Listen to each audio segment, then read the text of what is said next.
अस्सलाम वालेकुम। आज हम फार्मास्यूटिकल सेक्टर में से सिटी फार्मा को डिटेल में कवर करेंगे और देखेंगे कि क्या ये राइट टाइम है कि इसमें इन्वेस्टमेंट की जाए, और लॉन्ग टर्म को देखा जाए 3, 5 या इससे ज़्यादा टाइम, तो क्या इसमें इन्वेस्टमेंट प्लान की जा सकती है। तो इसमें हम fundamental, technicals, market news, investment plan और फार्मास्यूटिकल की क्या डायनामिक्स होते हैं, ये सारा कुछ कवर करने वाले हैं। तो स्टार्ट करते हैं सेशन।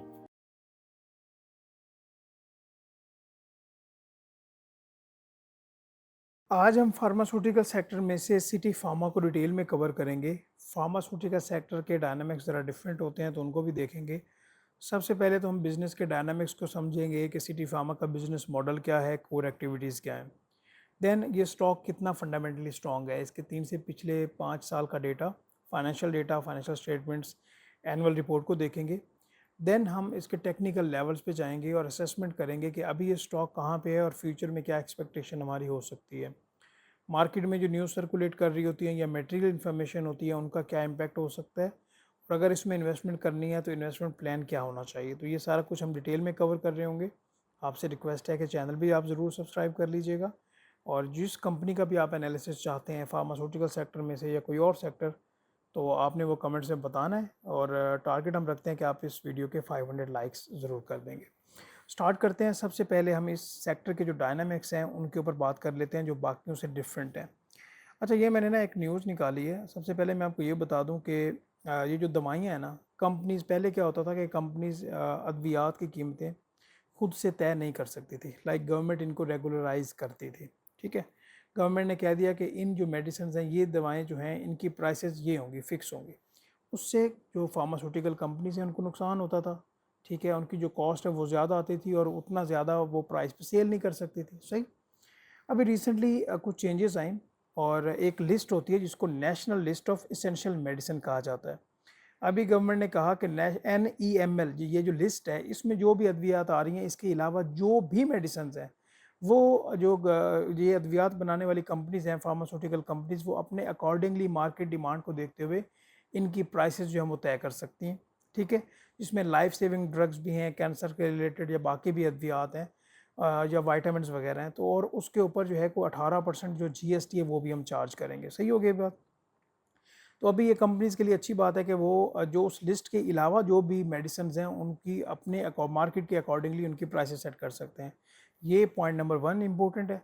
दूसरा ये है कि जो भी इनकी ड्रग्स होते हैं, मटेरियल होता है, वो ज़्यादातर पाकिस्तान से बाहर से इंपोर्ट किया जाता है, और मैन्युफैक्चरिंग यहाँ पे ज़्यादा की जाती है। ठीक है, क्योंकि ये जो कंपनी है पर्टिकुलरली, ये मैन्युफैक्चरिंग भी करती है, सेल भी करती है, फार्मास्यूटिकल मेडिसिन की भी और प्रोडक्ट्स की भी। तो डॉलर रेट जब फ्लक्चुएट करता है, इंटरेस्ट रेट जब फ्लक्चुएट करता है, तो फिर भी इन कंपनीज़ को काफ़ी ज़्यादा लाइक सेटबैक आ सकते हैं। ठीक है, अभी हम देखेंगे भी सही, क्योंकि इस सेक्टर को 2022-23 में काफ़ी ज़्यादा चैलेंजेस आए हैं। अच्छा, अभी हम पर्टिकुलरली बात कर लेते हैं जी सिटी फार्मा को लेके। इसके लिए एक तरीकाकार तो ये है कि आप पाकिस्तान स्टॉक एक्सचेंज की वेबसाइट पे आ जाएं। ठीक है, आप यहाँ पे आपको इन्फॉर्मेशन मिल जाएगी कि स्टॉक प्राइस क्या है, कंपनी के बारे में बेसिक इन्फॉर्मेशन, कि कंपनी क्या है, कि 1984 कंपनीज ऑर्डिनेंस के अकॉर्डिंगली 2012 में ये कंपनी स्टैब्लिश हुई पाकिस्तान में। बट पाकिस्तान स्टॉक एक्सचेंज में लिस्ट कब हो रही है? 2021 में। वहाँ यहाँ पे नहीं है, लेकिन मैं आपको बता रहा हूँ।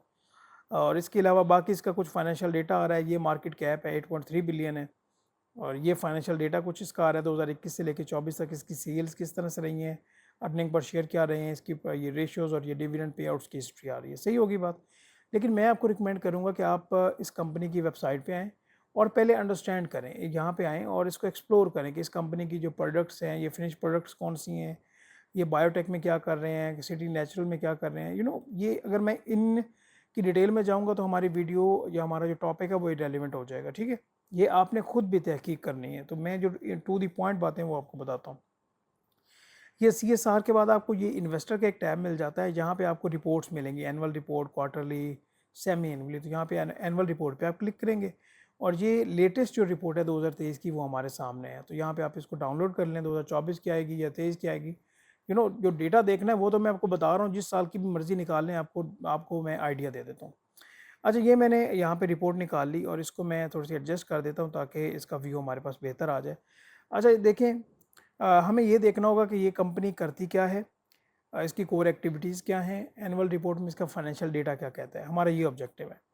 इसमें क्या है कि आप यहाँ पे 116 तो पेज आ रहे हैं, और ये मैं बार बार कहता आ रहा हूँ कि अगर आप 4-5 कंपनीज की एनुअल स्टेटमेंट पढ़ लें और आप मार्केट में कुछ टाइम गुजार दें, पर्सनली खुद टाइम गुजारें, साल, 6 महीने, 9 महीने, तो जो आपको मार्केट सिखाती है, एक्सपीरियंस सिखाता है, वो आपको कोई बंदा भी नहीं सिखा सकता। ठीक है, मेंटोरशिप होती है बट वो एक गाइडेंस की हद तक की होती है। ठीक है, अच्छा आगे बढ़ते हैं जी। हम यहाँ पे आपने सबसे पहले क्या आना है, आपने आना है डायरेक्टर रिपोर्ट में। डायरेक्टर रिपोर्ट आपको यहाँ से मिल जाएगी। और डायरेक्टर रिपोर्ट में एक्चुअली होता क्या है कि कंपनी की जो मैनेजमेंट है वो क्या कहती है कंपनी के बारे में, वो बताया जाता है, कुछ हाइलाइट्स होती हैं। तो ये हम डायरेक्टर रिपोर्ट पे आ गए। ठीक है, तो इसमें हम देखते हैं सबसे पहले तो बिजनेस की कोर एक्टिविटीज़ क्या हैं। अच्छा, एक ये जो आप देखते हैं, एक मिनट मैं इसका कलर चेंज थोड़ा सा कर लूँ, ये ठीक है। अच्छा, एक आप देखते हैं ना कि ये प्रिंसिपल जो एक्टिविटीज़ हैं, ये आपको फाइनेंशियल स्टेटमेंट्स जो होती हैं ना, जब वो balance sheet, profit and loss, ये वाली स्टेटमेंट सेंड होती हैं तो वहाँ पे नोट्स होते हैं, तो वहाँ पे भी आपको प्रिंसिपल एक्टिविटीज़ मिल जाती हैं, और डायरेक्टर रिपोर्ट में भी आपको प्रिंसिपल एक्टिविटीज़ मिल जाती हैं। ठीक है, तो क्या बताया जा रहा है कि कंपनी जो है वो मैन्युफैक्चरिंग करती है, sale of pharmaceuticals, medical chemicals and other जो प्रोडक्ट्स हैं। ठीक है, मेडिकल के रिलेटेड ये इसकी कोर एक्टिविटीज़ हैं। ठीक है, ये कंपनी के बारे में थोड़ी सी इन्फॉर्मेशन पता चली। अब इसकी फाइनेंशियल परफॉर्मेंस के बारे में बताया जा रहा है। फाइनेंशियल परफॉर्मेंस के बारे में क्या बताया जा रहा है, यहाँ पे बताया जा रहा है कि देखिए 2023 के एंड में कंपनी ने जो सेल्स हैं उसमें रिमार्केबल ग्रोथ हुई है। वो कितनी जी, इसने तकरीबन ये 12,396 या 97 मिलियन का बिजनेस किया है, जो कि पिछले साल से तकरीबन 27.76% ज़्यादा है। जो 2022 में हुआ था वो तकरीबन 1 बिलियन के पास था, अभी 1 बिलियन से ज़्यादा बिजनेस है। ठीक है, हमें यहाँ से एक तो ये पता चल गया। उसके बाद ग्रॉस प्रॉफिट के बारे में बताया जा रहा है कि 2023 में ये 1507 मिलियन था, और अगर हम पिछले साल को देखें तो वहाँ पे 1363 मिलियन था। सही होगी बात। और नेट प्रॉफिट के बारे में बताया जा रहा है। अच्छा, एक बात हम फर्दर आगे बढ़ते हैं ना, तो वहाँ पे हमें फिर पता चलेगा। हाँ ठीक है, ये डायरेक्टर रिपोर्ट आप पढ़िएगा, यहाँ से आपको कंपनी की इन्फॉर्मेशन, ये इकोनॉमी के बारे में बताया जा रहा है कि भाई हमें काफ़ी ज़्यादा चैलेंजेस आए, और उसके अलावा उसके लाइक उसके होते हुए भी कंपनी ने बिजनेस अच्छा किया। एक्चुअली यहाँ पे ये इसकी समरी है। ठीक है, ये पैरा इंपॉर्टेंट है, इसको पढ़ लीजिएगा। और net profit for the year showed modest improvement. ये क्या कहता है जी, 657 या 658 मिलियन था, जो कि पिछले साल 653 मिलियन था। अभी मैं आपको असेसमेंट ये जाके एनालाइज करवाऊंगा फाइनेंशियल स्टेटमेंट्स में कि इसकी सेल्स तो ज़्यादा बढ़ी हैं लेकिन प्रॉफिट क्यों नहीं बढ़ा, ऐसी क्या रीज़न थी। ठीक है, वो यहाँ पे ये बता भी रहे हैं। वो कि 744 जो 744 मिलियन था, वो इनके ऊपर सुपर टैक्स पड़ा है 2023 में 744 मिलियन का, जिसकी वजह से इनकी जो प्रॉफिटेबिलिटी है उसमें हमें कमी देखने को मिली है। और अर्निंग पर शेयर के बारे में बताया जा रहा है कि हमारी जो अर्निंग पर शेयर 2023 में रही है वो 2.88 थी। पिछले साल भी 2.88 थी, बट हमारे चैलेंजेस काफ़ी ज़्यादा थे, इसके बावजूद हमने अर्निंग पर शेयर को मेंटेन किया है। और 2024 में ये 3.65 है, जितना मुझे याद पड़ रहा है। सही होगी बात। और यहाँ पे कंपनी जो है वो डिविडेंड भी दे रही है। आगे हम फर्दर बढ़ते हैं फाइनेंशियल रेशियोज़ की तरफ। इसका मैंने पेज ऑलरेडी किया हुआ था मार्क। तो ये कंपनी बताती है कि operating and financial data for the last 6-5 years, ये भी उसने अपनी एनुअल रिपोर्ट में बताया हुआ होता है। अच्छा, यहाँ पे अगर हम देखें तो यहाँ पे हमें समरी पता चल रही है। देखें, किसी भी बिजनेस में आपने देखना है कि अगर उसकी डिमांड है तो आपने उसकी नेट सेल्स को देखना है, क्या उस बिज़नेस की सेल्स हो रही हैं। सबसे इंपॉर्टेंट बात, यहाँ पे आप सेल्स को देखें। 2018 में कितनी थी, 2 बिलियन। आगे 2019 में 2.6, 3.5, 5.7, 9.8 तकरीबन, 12.3। तो ये अच्छा खासा इनका रेवेन्यू आ रहा है। ग्रॉस प्रॉफिट भी अच्छे रेशो से बढ़ रहा है अगर ओवरऑल आप देखें। फर्दर अगर हम यहाँ पे आगे बढ़ें तो यहाँ पे आपने फर्दर इनके देखना होता है, या तो आप टोटल एसेट्स देख लें कि क्या कंपनी के टोटल एसेट्स बढ़ रहे हैं। 2018 में 1.4 बिलियन पे थे, अभी 9.9 पे हैं, लाइक 10 बिलियन के इनके टोटल एसेट्स हैं। और अगर कंपनी फिक्स एसेट्स में, ये देखिएगा, ये जो फिक्स एसेट्स में अगर इंक्रीज हो रहा है तो इसका मतलब ये है कि कंपनी अपनी जो प्रोडक्शन कैपेसिटी है या अपनी रिसर्च एंड डेवलपमेंट है उसके ऊपर वो क्या करती है, क्या कर रही है वो, कि इन्वेस्ट कर रही है, जिससे वो फ्यूचर ग्रोथ लेके आएगी। ये फाइनेंशियल रेशोज काफ़ी ज़्यादा इंपॉर्टेंट होती हैं। ये हमने पिछले 6 साल का डेटा देखा, इससे हमें अंदाज़ा हो रहा है कि कंपनी की सेल्स भी बढ़ रही हैं, उसके एसेट्स भी बढ़ रहे हैं। सही। और ये भी देख लें आप, लॉन्ग टर्म लाइबिलिटी की भी देख लें बात, कि ये भी जो है लाइबिलिटी इतनी ज़्यादा इतनी ज़्यादा नहीं है। ठीक है, और जो इक्विटी है वो भी काफ़ी ज़्यादा बढ़ रही है। तो ओवरऑल इसका जो फाइनेंशियल डेटा है वो हमें अट्रैक्ट कर रहा है। क्लियर होगी बात। आगे हम फर्दर बढ़ते हैं और इसके हम फाइनेंशियल स्टेटमेंट्स पे आते हैं। आई थिंक वो 70 पेज के करीब होंगी। चले हम थोड़ा सा आगे आ गए, पीछे चले जाते हैं। अच्छा ये देखिएगा, जो मैं आपको बता रहा था ना कि कंपनी की इंफॉर्मेशन हमें यहाँ से भी मिल जाएगी। तो यहाँ पे देखिएगा कि अभी हम यहाँ पे आ गए हैं जी इसके ये फाइनेंशियल स्टेटमेंट्स में, जो कि इस पे यहाँ पे है। एक तो है स्टेटमेंट ऑफ फाइनेंशियल पोजीशन, ठीक है। यहाँ पे आप देखें ये बैलेंस शीट हमारे पास आ रही है, ये प्रॉफिट एंड लॉस आ रहा है। प्रॉफिट एंड लॉस के बाद एक और ये कैश फ्लो स्टेटमेंट है एंड कॉम्प्रिहेंसिव, ये हमारे पास नोट्स आ रहे हैं। और यहाँ पे ये जो लीगल स्टेटस है इसमें भी आपको कंपनी की इन्फॉर्मेशन का पता चलता है। जिस तरह यहाँ पे ये होगा, यहाँ पे ये the principal activity of the company's manufacturing and sale of pharmaceutical medical products वगैरह, जो हमने ऑलरेडी पढ़ लिया हुआ है। ठीक है जी, क्लियरली बात हो गई। और यहाँ पे ये भी मेंशन्ड है कि company was listed on Pakistan stock exchange in 2021। Like इस कंपनी को इतना ज़्यादा टाइम नहीं हुआ, तो अभी बाकी बातें तो हम वहाँ पे करेंगे ना, लाइक इसके टेक्निकल पे कि कहाँ पे हम इसको देख रहे हैं। चलें इसका यहाँ पे आएँ। अच्छा यहाँ पे इसकी बैलेंस शीट को हमने ऑलरेडी फाइनेंशियल डेटा देख लिया, लेकिन यहाँ से भी आप एक बार अंदाज़ा लगा सकते हैं कि अगर आप इसके टोटल एसेट्स देखें, यहाँ पे ये देखिए ज़रा, प्रॉपर्टी प्लांट एंड इक्विपमेंट पिछले 3 सालों का। ये आप सोचेंगे कि 3 सालों का क्यों आ रहा है, ये जो है ना ये रीस्टेटमेंट होती है, थोड़ी सी चेंजेस होती हैं तो वो करते होते हैं, कोई इशू वाली बात नहीं है। अच्छा ये क्या है जी, 1.7, 2.2, 3 बिलियन। तो ये अच्छी प्रॉपर्टी प्लांट एंड इक्विपमेंट में अपना इजाफा कर रहे हैं। ओवरऑल के जो इनके एसेट्स हैं उनमें हमें इंक्रीज़ देखने को मिल रहा है। ठीक होगी बात, क्लियर हो गया। अच्छा हमने यहाँ पे इन चीज़ों को भी देख लिया। फर्दर अगर आप इन डेप्थ जाना चाहें तो आप ज़रूर जाएँ। उसके बाद मैं इसके टेक्निकल लेवल पे आ रहा हूँ। ठीक है, टेक्निकल लेवल से पहले भी बल्कि मैं इस तरह करता हूँ, ये स्टैंडर्ड कैपिटल सिक्योरिटीज़ है। आप इनकी वेबसाइट पे आएँ, फंडामेंटल टेक्निकल एनालिसिस होता है यहाँ पे, तो आप इजीली यहाँ पे फंडामेंटल टेक्निकल ये फ्री ऑफ कॉस्ट है, आप देख सकते हैं। अच्छा यहाँ पे मैंने आपको एक चीज़ दिखानी थी। एक तो हमें ये अर्निंग पर शेयर का पता चल रहा है कि 2021 में 1.54 थी, 2.78, 2.88, अभी 2024 में 3.65 है। और इम्पोर्टेंट बात क्या मैंने आपको एक्चुअली दिखानी थी वो ये थी कि आप इसका ये देखें, ये ग्राफ देखिए क्या मतलब हो गया कि ये जो है ना, एक्चुअली ये वाला ब्लैक आप ग्राफ जो देख रहे हैं ना, ये है KSE 100 इंडेक्स। KSE 100 इंडेक्स कि ये कैसे परफॉर्म कर रहा है, ये यहाँ पे ऐसे परफॉर्म कर रहा है। और ये वाला जो स्टॉक है ये आप ओवरऑल देख लें कि ये KSE 100 इंडेक्स से ज़्यादा बेहतर परफॉर्मेंस दे रहा है।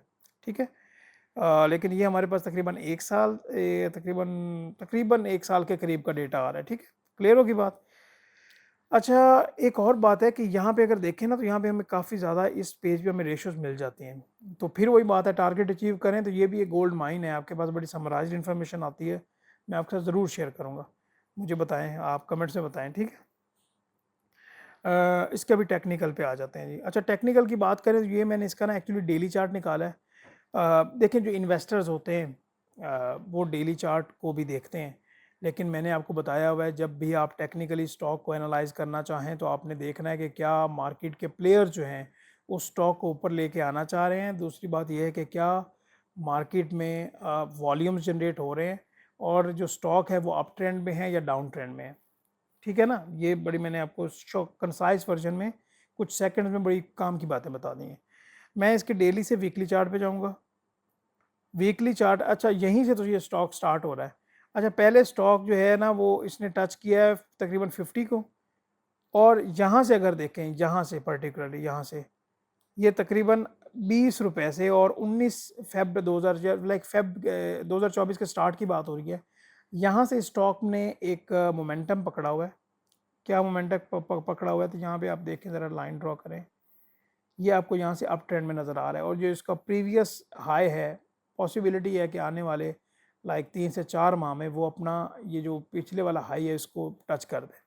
ठीक है, ये हमें वीकली लेवल पे पता चल रहा है। अच्छा ठीक है, मैं इसके मंथली लेवल पे जाता हूँ, और मंथली लेवल को ज़रा मैं एक्सपेंड कैसे करते हैं, एक मिनट ज़रा,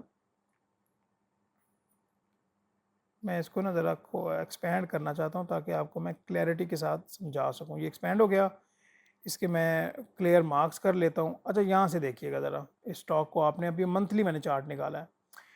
अभी यहाँ से ये स्टॉक, यहाँ से ये मंथली लेवल पे ग्रीन में ही है। इसमें ये छोटा सा हमें रेड नज़र आ रहा है, लेकिन ये इनसिग्निफिकेंट है, छोड़ दें इसे। मतलब यहाँ से हमें क्या पता चल रहा है कि ये स्टॉक ने इसका ये वाला जो इसका पॉइंट है, ये इसने ब्रेकआउट यहाँ पे दे दिया है किस्म का। देखिए मैं जो अंडरस्टैंडिंग ले रहा हूँ, क्योंकि मैं इन्वेस्टमेंट के पर्सपेक्टिव से लॉन्ग टर्म की बात करता हूँ, तो मुझे ये लगता है कि अभी भी इस स्टॉक में काफ़ी ज़्यादा पोटेंशियल है और ये फ्यूचर में काफ़ी ज़्यादा ऊपर जा सकता है। ठीक है, मेरे हिसाब से यहाँ पे ये वॉल्यूम्स भी देखें, वॉल्यूम्स भी इसके अच्छे जनरेट हो रहे हैं। यहाँ पे इसके वॉल्यूम डेड हुए थे, डेड का मतलब ये नहीं कि कम हुए थे, लेकिन यहाँ पे इसके मंथली बेसिस पे अच्छे वॉल्यूम जनरेट हो रहे हैं। अभी ये स्टॉक है 36.63 का, ये अगर अपने प्रीवियस हाई पे भी जाता है तो ये 50 रुपीज़ को टच करेगा, तो मतलब इसमें भी 14-15 रुपये का तो गैप है अगले 3 से 4 माह की अगर मैं बात करूँ, या आज की डेट आप नोट कर लें, उसके बाद देखिएगा कि एक्चुअली क्या होता है। सही होगी बात?